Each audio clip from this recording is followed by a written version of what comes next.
Okay, welcome to another Training Tip Tuesday. I want to go over the income generating survey, which is the first part of the successful developments model. And what this is about is when you go and view them properties, it's about looking at them properties through the eyes of your builder and not through the eyes of you and your finished product. The income generating survey captures all the data, all the information that your builder is going to need in order to put that quote together for you, without him having to go visit the property. But you'll be able to glean as much information from that viewing as what you possibly can in order to pass that over to your builder. Okay, so like I said, the income generating survey, the first element of which is the I, which stands for inquisitive. This is straight out of the one-day training, so I haven't prepared anything extra. If you came to one of the one-day events, this is what you will see on this part. So you can see there's 6 parts to it. The first part is being inquisitive. So when you go and do that viewing, when you're with the agent, the first and most important thing is to be inquisitive.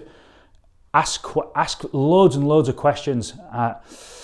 You want to be going in pre-armed with a set of questions that are going to match your criteria and the things that you need to be asking whilst you're in there. There's some really important key things that your builder's going to want to know, and what you want to know as well. But these are the type of things that if you're going for a full project management service or a flip or something like that, these are the questions that your builder's going to want to know the answers to. So he's going to want to know, when the boiler was fitted. That's important. If it's past its life cycle or it's past its lifespan, he's going to be starting to wonder and get prices for replacement boilers. When was it last fitted? Has the servicing been kept up to date? Is there a safety certificate that's on it and valid, and has it been maintained throughout its journey? All these types of questions you want to be asking of the vendor, the agent, or whoever it is that's showing you around the property. When was the rewire last done? How old is that installation? If it's got a loft conversion or extension, something like that, did building control, did they pass off or sign off that loft conversion? If they didn't, it's not going to be an issue at this point. There are things that you can put in place in order to get that sign off post purchase, but just be aware of it. It's going to cause you problems when it comes to completing. So if you can get this information now, know what you're up against in terms of when you're going through that purchase. If you know that this needs to be done, it's also going to give you leverage on your purchase price as well, on any offer that you're going to put forward. So did they get planning for an extension that's been built? Did they need planning? Was it done in a permitted development? All these questions, you want to be asking all these questions and being inquisitive. RSJ that's been fitted between the kitchen and diner. They've took a wall out and fitted an RSJ. Did they get building regs for that? Did they get approval for it? Is there a design calc being done? 9 times out of 10, when you're going to do a viewing with your estate agent, they won't have the answers to these questions. But don't be fobbed off. I'll come on to that in a sec. But when was the roof last done? Is it in good condition? Can you get in there to have a look? Can you poke your head up into the loft hatch and see any daylight that's coming through? Is there any warranty for a damp course that's been done? Most installers will give you quite a lengthy warranty. I've seen them up to 25-year warranties on damp course. Has that been done? And more important than that, is that warranty transferable? We've done damp works and noticed in the small print, our subcontractors have done it for us, we've noticed in the small print that post us paying them, we have to tell them that it's not us that's going to be occupying that property. So it was in their small print that we had to inform them that there's been a change of, whilst we've paid them to have it done, that warranty no longer sits with my construction business. It's going to sit with the future occupier or owner of that building. Like I say, so don't be fobbed off. If you ask any questions and you get an I don't know, or I'll get back to you, make sure you follow it up. Because if you don't follow it up, what could that cost you? What could it cost you in terms of, RSJ for instance, or a loft conversion? You didn't ask that question, or you asked it and you got the I don't know and you didn't follow it up. If you're going to do that, then what could that cost you further down the line?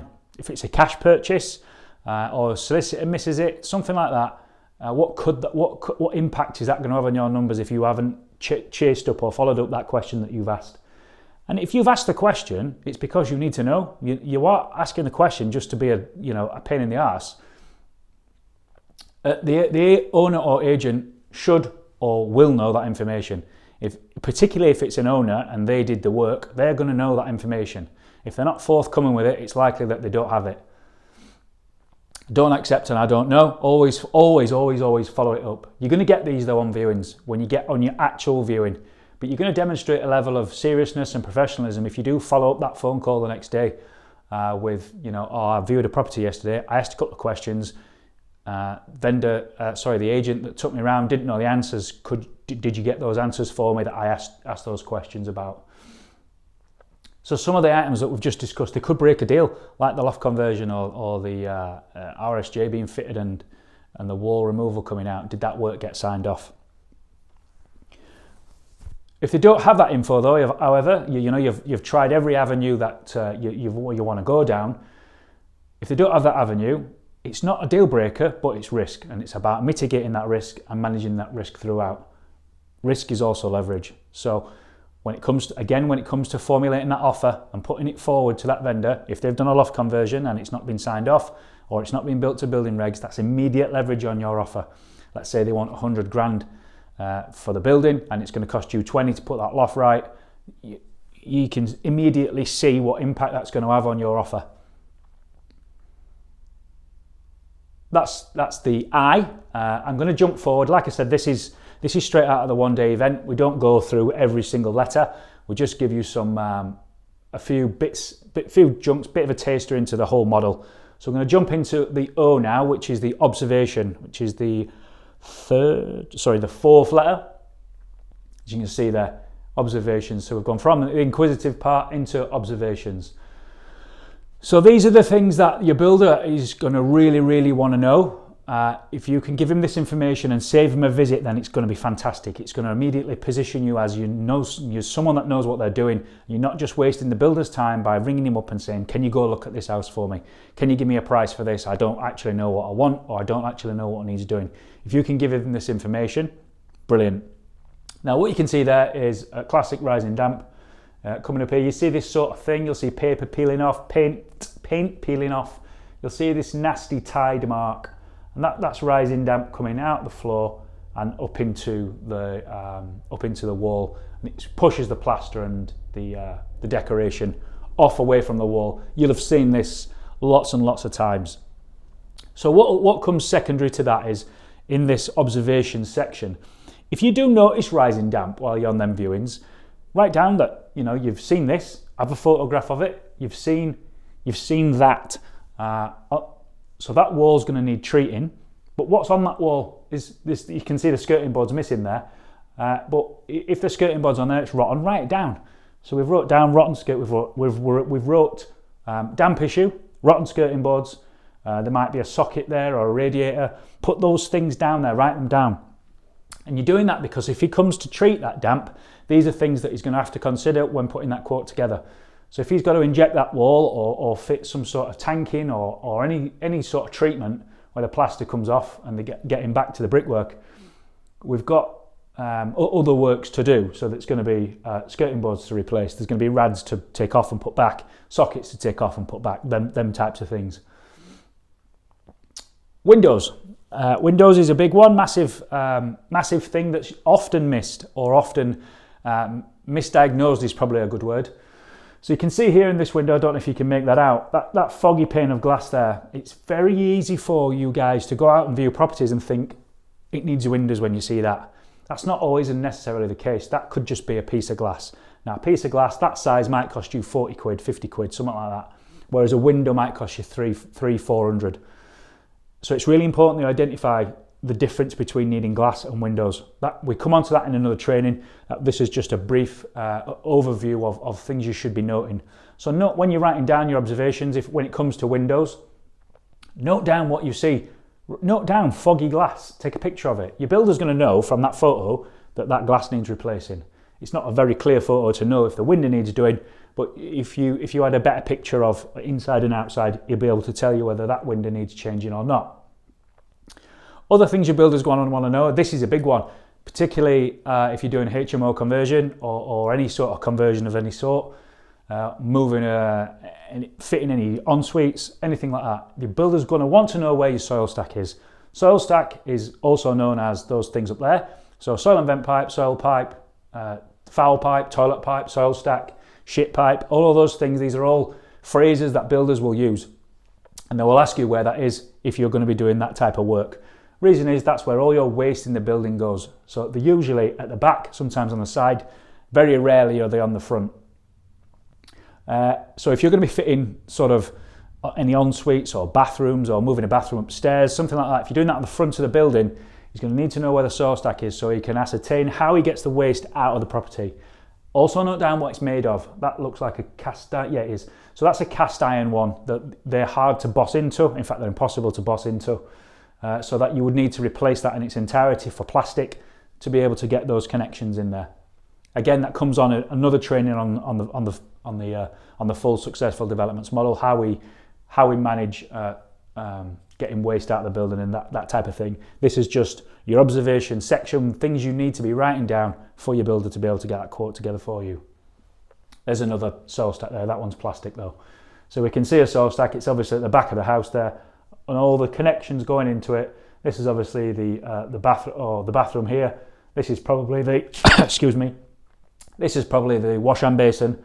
The lower one, that's going to be the toilet because it's 4 inches big, and then you've got, that's maybe another wash hand basin, and then down here there's probably a kitchen at the back of that, a kitchen waste coming into that.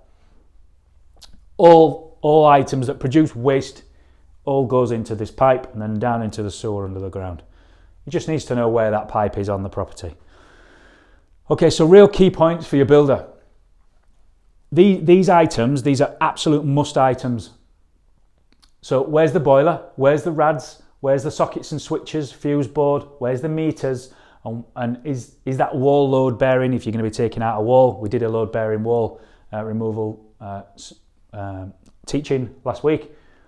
What's the condition of the windows? So all these things, you might not need to change any of those things, but if you can tell your builder where they are at the point of making that phone call, you saying to your builder, you're picking up the phone and saying, I've found this property, I think there's plenty of profit in it, would you mind giving me a price for everything that needs doing in that house? The first question is going to be, what do you want doing?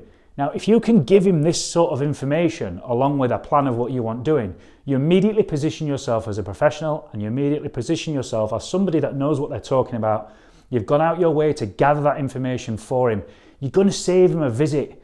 You're going to save him having to jump in his van, take out half a day off of work where he's earning income, going to that property, looking at these things himself, because these are all information that he needs on that full flip. He needs to know where the boiler is, where are the rads mounted, are they the right size? This sort of information he needs. You need to get it for him. Some more key points. So what are the condition of the doors? That's internally and externally. What's the access to the rear? So if it's a mid-terrace and we need to get up high, how are we going to get scaffold up at the back? These type of things you need to consider. Is there any repair works to do at the back? How are we getting round there? Is it through the house or is it down an alley and a long walk round? How much waste is at the property? Is it full of carpets, curtains, furniture, an old kitchen that's all coming out? Try and note down. I don't expect you to calculate it and tell me that there's going to be 3 skips worth. Just write down what's there. What's the condition of electrical installation? You'll have seen a couple of posts a couple of days ago on electrics, all the things to look out for when you're looking at an electrical installation. If you want to just go back to that in the group, I think it was 2 or 3 days ago, it was entitled Electrics. Taz and Will, the electricians in the group, were both tagged in it and they both put some real good content into there for things you can watch out for when looking at electrical installation. What are the walls and ceilings like? Are they artexed? Are they crumbly? Are they falling down? Is there sections missing? Is it all lath and plaster? Does it need to come down? Is it bowing? Is it all over the place? Is the render roll blown as you walk around and tap the walls? These types of things are all information that your builder's going to need up front. Again, soil and vent pipe, and it's another colloquialism that we use for that toilet pipe that we just spoke about in that last picture. So where is it? Where is that soil pipe? What's the condition of the kitchen and bathroom? All too easy to jump into these properties and immediately assume that we're replacing the kitchen and the bathroom, but do we actually need to? Does that work need doing, or can it just be a freshen up? Can we just change the panel and the tiling in the bathroom? Can we just change the cupboard doors on a kitchen if it's just going to be a rental, new flooring or something like that? Don't always jump to the conclusion that I need to replace the kitchen and the bathroom, because it's not always the case. Have we got time to jump into the last letter? We've been on 16 minutes. Yeah, let's go for it. Okay, really quickly I'll fly through this. I like to keep these around 15 minutes, but we'll do it anyway. So the last letter in the income generating survey is the externals. Don't miss these. Really important. Really important that you capture these, the externals. Biggest thing on any development is the outside. It's always missed. The front is missed 80% of the time. The back is missed like 95, 98% of the time. Biggest one is the windows. How often we start a development, we start a flip, and then we get on site on the first day and we find that the windows are all knackered. They were open, they're all externally beaded, all the glass is blown, the seals are gone, all that type of stuff. You need to be capturing that data yourselves up front to be able to stack that deal properly. You know, windows could be anywhere between 3 and 5 grand on a traditional 3-bed semi-house. If you miss this, that could kill your deal immediately. Gardens, massive one.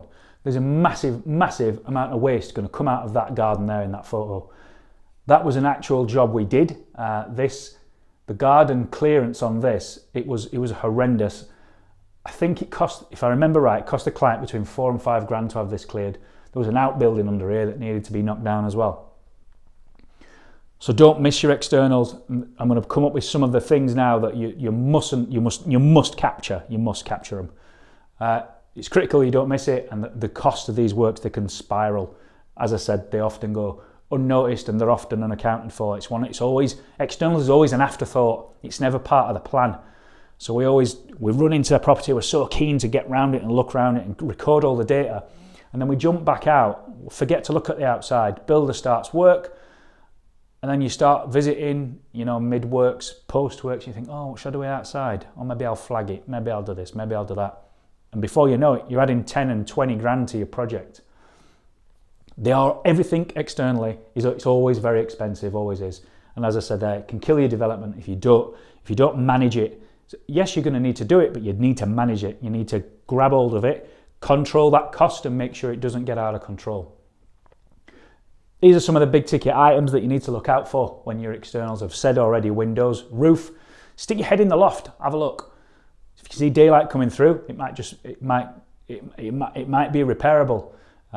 It might need a new roof. If you can find when it was last done, brilliant.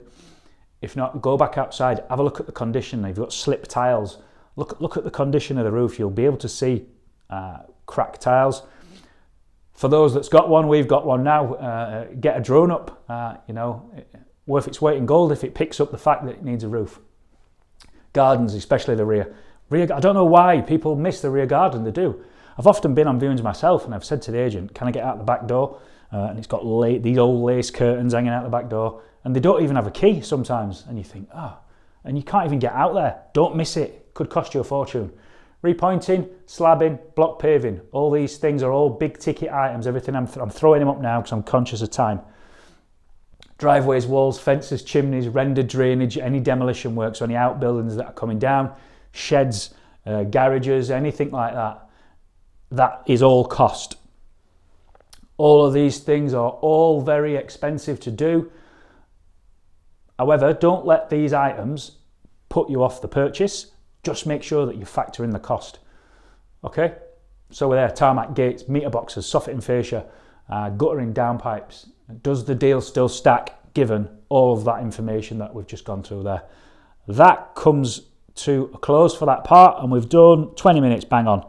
I'll leave it there. It makes me want to jump into the next part, but I won't. I'll leave it there. Hope you got something from that, and any questions, pop them in the group below.